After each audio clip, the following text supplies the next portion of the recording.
I've edited 1,000 plus reels in the last 3 years alone, and 99% of the editors are doing it completely wrong. And look guys, I'm not here to gatekeep. I'm here to show you exactly what separates a booty looking video that's gonna get 500 views versus a video that's going to do millions of views. And take it from me because I've had countless clients, tested numerous different editing styles, and I've analyzed on what actually works. And in this video, I'm gonna be breaking down the 3 things that all of those reels had in common. Now, I am gonna be using DaVinci Resolve as an example for today's video, but you could take this knowledge and apply it with any editing software. Number 1, retention edits, not just good editing. You guys have probably heard it, but the first 3 seconds are literally the most important of your video. Heck, even sometimes the first frame of your video, to be completely honest with you guys. I one time worked for a company and did their ads, and if you changed even just one 3-second hook on a video, it performed exponentially well and like literally crushed all of the other ads. And it's honestly the same knowledge applies for short form content too. So what I've found myself doing sometimes is changing a hook and just throwing it back up on IG, because it's likely a chance that my audience is not going to really matter the most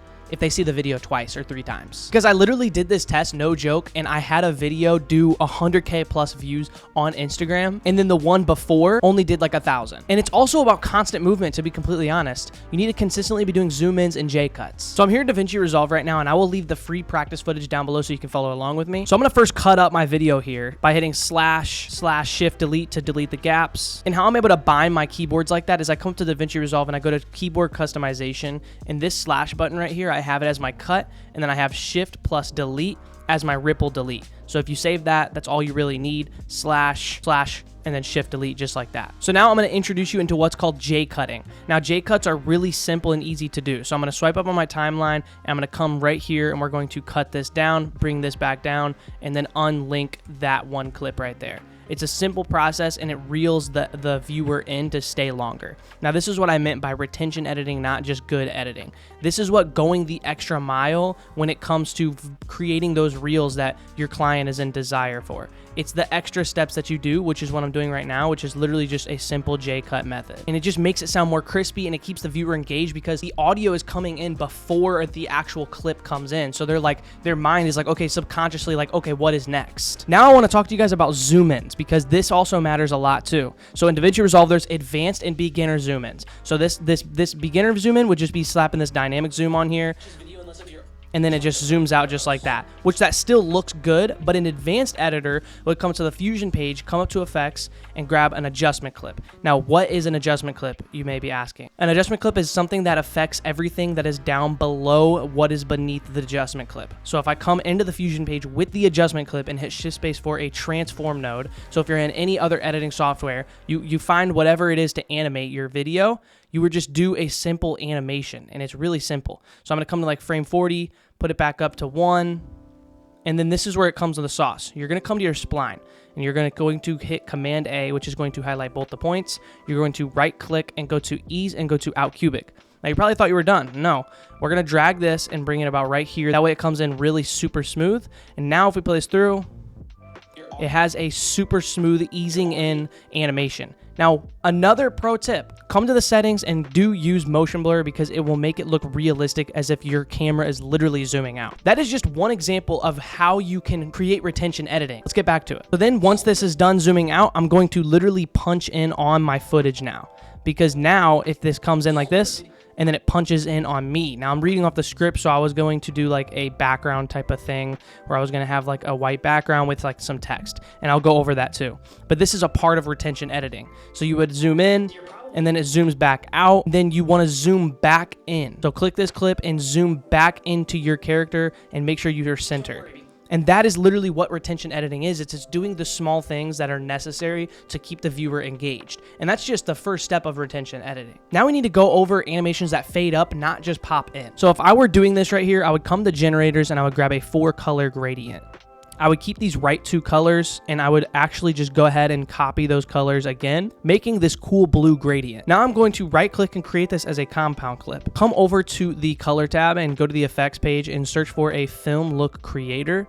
Slap that puppy on there and change the preset to default 32 or 35. Now we have this background just ready to go for us, and we can actually reuse this animation right here by copying this over to our timeline. Now we're going to go in over animations that are easing in, not just fading in. So if you were a beginner, you would have titles, and you would come here and your title would look really basic and it would just say what this says. All of the videos, so just like this, and then you would just fade it in by coming here and fading it in, right? That still doesn't even look that bad, but that's still a beginner type of feel. So in order to not make it a beginner type of feel, we're gonna head over to shading and we're going to add a gradient in. We're gonna create the first color as a nice orange, and then the second color, we're actually going to make it a little purple. We're gonna come over to the mapping level and change it to -90, and go to the mapping level and actually change it to line. Now the text is super basic and generic, so we're going to change the text font. I have this cool font called Tactic Sans Bulk. Then in your editing software of choice, you're going to want to add some sort of glow to your video. Now this is going to make it look crucial. If you're following along with me in DaVinci, just follow and copy my exact settings. So you want it to look something like this. Anyways, now what we have to do is add another animation. So we're going to use the same method. So we're going to use that transform node once again, and we're going to actually bring the center Y down, hit a keyframe, and go approximately 40 frames later, and go back to 0.5. Make sure you're talking on that motion blur, and we're going to do the same animation where we right click and go to easing and go to out cubic. And this time we're going to change the animation to look something like this. That way, if we play it, it looks something like that. It looks so crispy and so clean. You match it up with the zoom out animation, and you're going to just do Yes, you guys basically get what I'm trying to tell you guys, is when it comes to retention editing, is making sure the viewer is engaged. It's not just about how good you can edit. It's about how you're keeping the timeline moving consistently. How is the pace of your video? Because if your pace of your video is off, I'll tell you what right now, your video is not going to do well and you won't get clients. You could be the greatest video editor in the world. You can know all the animations. You can know Fusion in and out, but if your pace sucks, then there's no point in even having the good graphics. You skipped straight ahead to the advanced stuff before learning the most beginner basic stuff to begin with. Number 2, presets equals speed equals consistency equals virality. Guys, you can't go viral just by posting one time a week. It's just how it is. You have to stay consistent. You have to be willing to actually post for a year straight without seeing results. Are you willing to grind on video editing for a year straight without seeing any sort of results, to then reap what you are working towards in years to come? Because that's where it becomes a mind game. A lot of video editors get into this industry for money, because they think they can make money, and they just think it's the greatest thing ever, and they think it's the greatest business model. Do not get into the industry if you are coming in here to make money. You have to genuinely like what you do. Like me, I love what I do. And now how you're gonna go viral and how you're gonna post as consistent as you need to post are what's called presets. Now, as cliche as that sounds, I do sell my own presets, which is just my whole entire workflow, but I'm not saying you have to buy my presets, because I'm actually gonna show you how you can create your own presets and put them into your timeline and your workflow. It's really not that hard, and you can do that in just about any editing software. DaVinci Resolve just honestly makes it easier, and it's also superior in my opinion. But instead of doing all of that work where I just had the gradient and I had to do all of those animations, literally my Motion Text Pro Pack has everything ready for you. So I have this blur right, blur down, blur, where is blur up? Blur up's my favorite. So we're gonna take this and you can see what it does right now. Just literally blur slides up for you. So then let's say if I was doing all of these, literally slides up for you just like that, and it looks super crispy. But let's say you're going for that gradient vibe. Then all you have to do is just cop my all-in-one bundle or cop my Apple Effects Pack, and you have this graphic right here just ready for you to go. Now you can literally just install this. It's already ready for you. So you just come to the Fusion page, go to the template, and just change the text on what you want it to say. So if I wanted it to say all of these, I could now come back to the edit page. The animation is done for me, and there are literally 250 plus preset and text animations that you can literally save your time on if you're editing in DaVinci Resolve, which will be the first link down in the description below, which is also I'm running a fat Christmas sale, so don't miss out on that sale. But how you're able to install presets into your own workflow is really easy to do, actually. So as you can see here, I have these bins over here from my Motion Text Pro, and if you come to timeline and you come to text design template, you have all of these presets that I've made for you right here, which these are also going viral, but you can make something like this similar for yourself, and it's really easy. So let's say you just made this animation that you just made with me on this video today, and it has the gradient and it slides up just like that. All you have to do is come to the 3 lines and hit show power bins. Your power bins will be available, and all you have to do is create a new bin and drag and drop your bin into the timeline, and now this will show up on every single project file, and you can now re-drag and drop this down on the timeline and reuse it in every single project file. So it's never been easier to create presets to make your workflow faster, because you guys can do it yourself. Same with overlays. If you have some of your favorite overlays, you can slap them in another bin called effects, and then boom, you have these overlays. You can get as deep as going to sound effects. So this is my sound effect collection that I have. And now let me tell you guys a secret. Some of the most pro level editors you can ever even imagine and think about, I'm talking people who do the highest quality works, working on Stranger Things. There's guys that I know that work on the highest quality projects. They literally use presets. I've met the most professional people and they use presets. So this isn't a cheat code. It's just literally what the pros are doing, and I'm telling you now so you can skip the hassle and literally just skip the process of doing everything yourself. And the craziest part is you can literally come in here with this zoom that we made, and you can also add this into your bin as well.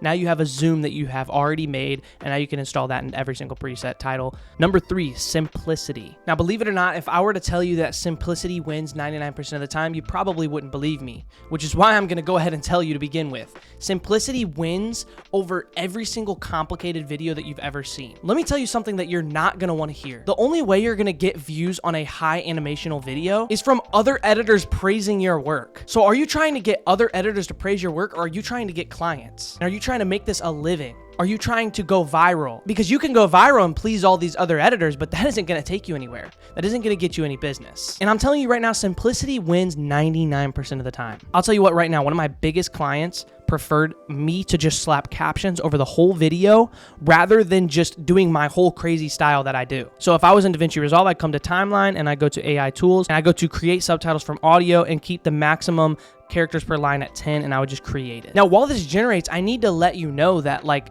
this is gonna win 99% of the time as long as you're still doing the zoom ins, the professional zoom ins, as long as you're still keeping the viewer engaged with the hook. And yes, the hook still matters. The hook has to be the most important part because it's literally what they see first things first. So if I was genuinely editing this video for a client, right?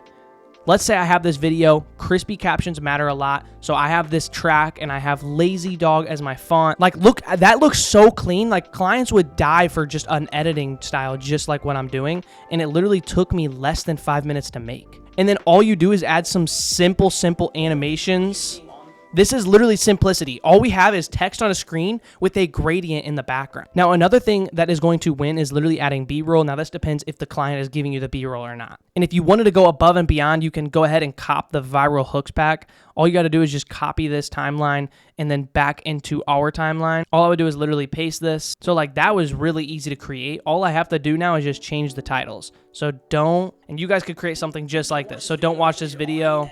So now we have this beginning, we have a viral hook that people are going to be watching, and then now we have a simplicity. So I just showed you all 3 strategies and all 3 points that I've personally learned when it comes to editing, how many reels I've actually edited in DaVinci Resolve. Take with what you want with this knowledge, guys. I'm so grateful that you guys are watching this video and learning from a guy like me. You know, I wouldn't have even dreamed of this 3 years ago, to be honest, but I worked really hard for where in the position that I'm in right now, and I've worked with some amazing, huge clients, and now I'm just here to share you guys my work and what I've learned over the past few years. I believe this is post 4 of my Christmas marathon. I'm posting every single day till Christmas. Thank you guys so much for watching this video. Like and subscribe.